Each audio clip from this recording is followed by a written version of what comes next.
as an Africa. Would you believe the interconnectedness in spite of the fact that there is that uniqueness? Yeah, that's why I told you that there are many knowledges. Okay. You see? Yes. Well, like for instance, even when you go back to chemistry, there is what they call a mixture, and there is what they call a compound. When things mix for the betterment of each, the mixture they say can be separated at a given time t. Okay. But even when they bond into a compound, it is new from the two original elements which have formed it. And even its properties are different from the individual properties of this. I understand that. Okay. So, globally, is globalization making a compound culture from you to benefit and me? Right.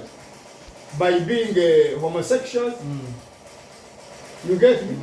What is it that we are mixing with Europeans and benefiting? When they go, I'll give you a simple example. Yes. People will come and say, we are making vehicles in Mutai. There must be some white men behind there robbing us. When they choose to go tomorrow, the factory will collapse. So we will not have done what? Right. Benefited. So between me and you, there is that mix, complementarity. So, but people minimize the complementarity because they think we are sleepy, and they look at what would be complementarity, they make it exploitation. Honorable, but let me end it this before way. you end, what changed what informs your change of philosophy, if it has been there? I'm talking about Honorable Basakana of 35 years who joined NRM, and I'm talking about Honorable nothing as a President Basakana. I'm not sure how old you are. Are you trying to say 64? 64. Are your political ideologies, have they changed in light of that, or philosophical ideologies, have they changed? They have not changed. They have been betrayed. Explain that. Explain you that. see, my thinking was of the big picture, like I told you. Yes. I think it's possible to be African in a prosperous what?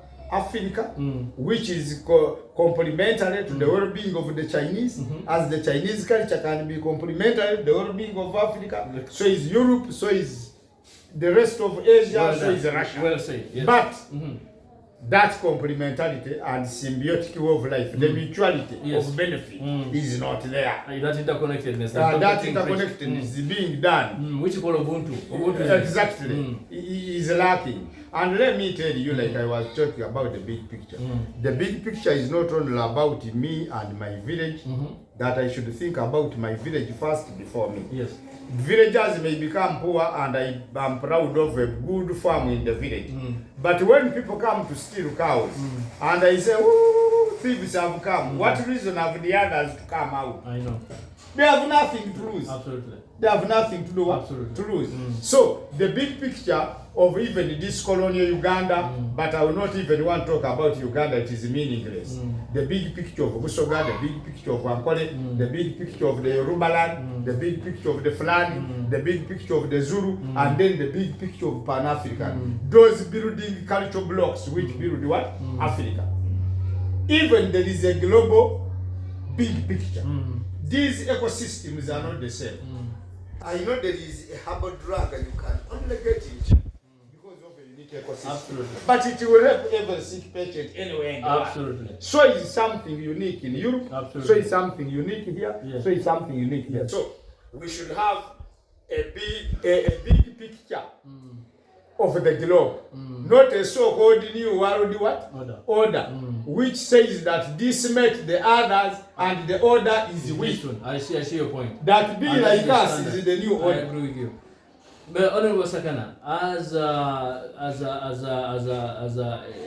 you're no longer burgeoning academician. You're an academician in your own sense, in your own right. Exactly. I would like you to tell me what is, in your opinion, the way forward for Uganda, if you are addressing Your Excellency and you're face to face now. Which excellence? Is that the president? Now, how do you tell somebody that you followers of Jesus, if you met Lucifer, one Muganda,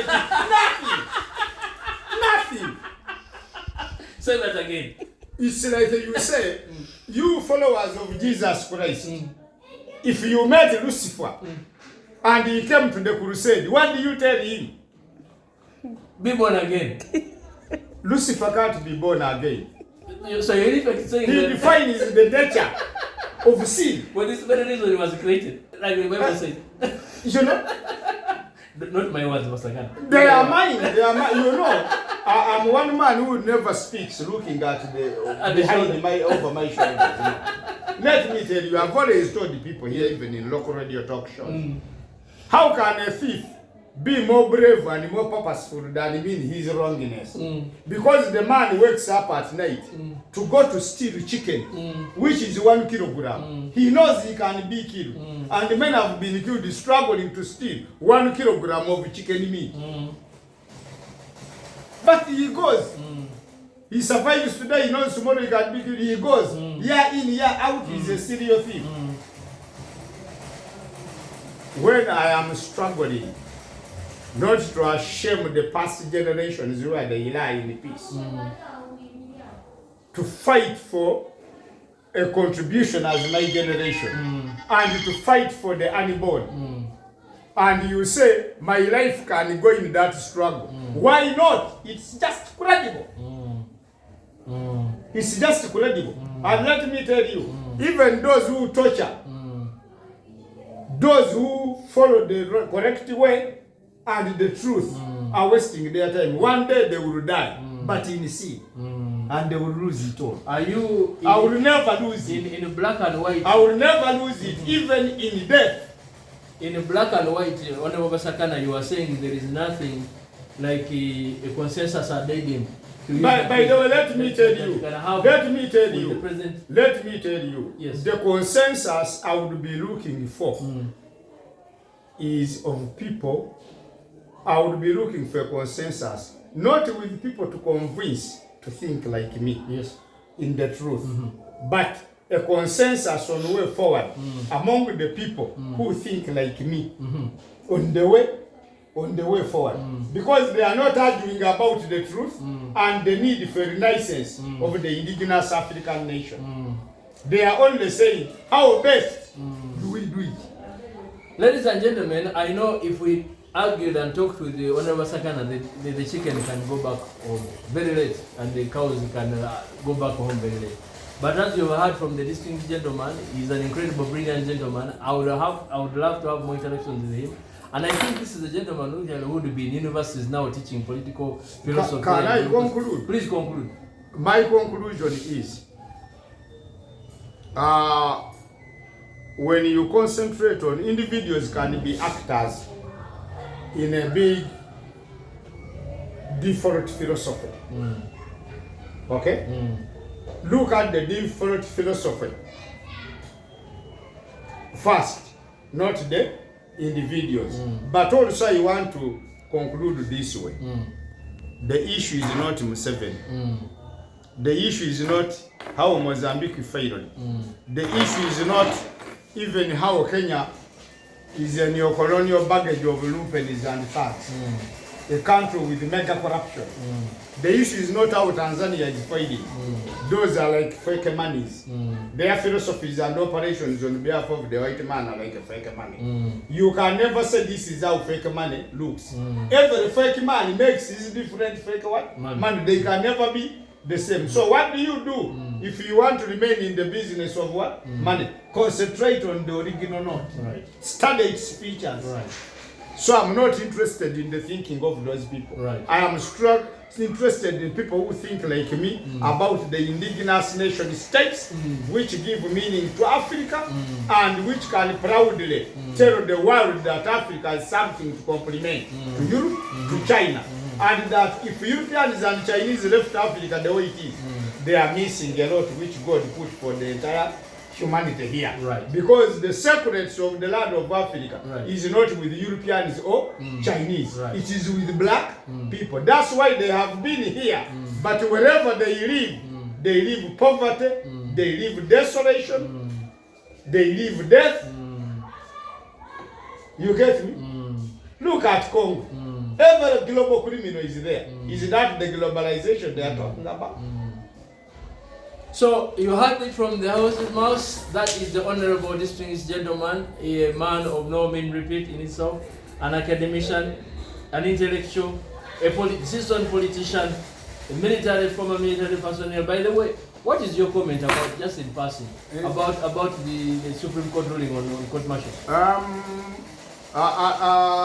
am not going to be so legal because that's not my area, and that area also is locked up in British common law, which is detached from the culture and the basis of Uganda. You only need to go to the courts of law to now British common law is irrelevant. So many mistakes happen in courts of what? Right. But they say they are legal, whatever it means. But what I want to tell you about that is one area where the crisis of neocolonialism is surfacing. What happened to the traditional Africans' legal justice or justice system? What happened? Let me give you a simple example. We would still be struggling in the courts of land, people killing themselves, if British common law was used to sort out problems in good after the war. I know. But when people went to the traditional African justice system, informed by the centuries old wisdom of the land, with the matoput, you may think people never wronged each other in I know, and that informs my book, by the way, which I think I have to make a donation to you. I'll send it to you. It's called Woth and the Law. Exactly. Towards the new constitutional dispensation. And let me tell you, British common law, the people in Europe, Bungereza, are at peace with it because it is rooted in their traditional justice. It is so rooted that there is no written constitution in the UK. Absolutely. To show you the crisis of running away from your traditional indigenous system. Absolutely. Remove a constitution in Uganda. And then what they did, they got something. But because Uganda is a prison, you have to put a few guidelines on how to manage the prison. The inception clause, the order in council, which was included, and then we grafted on a system that was never. Exactly. And that's perhaps that's the reason. And the worst case of grafting is when you go back to agriculture and you want to graft a mango from India and here, the root stock must be the Ugandan mango. I know. The Indian one you graft on top. Here it is the reverse. I know. Actually, here they get the whole mango from India and bring it here to suffer. And a whole judge actually made, how can you transplant an oak from England and make it to perform in Africa? But you see, the full case on that, we have to rework the education system. We have to unlearn the wrong things we learn. Absolutely.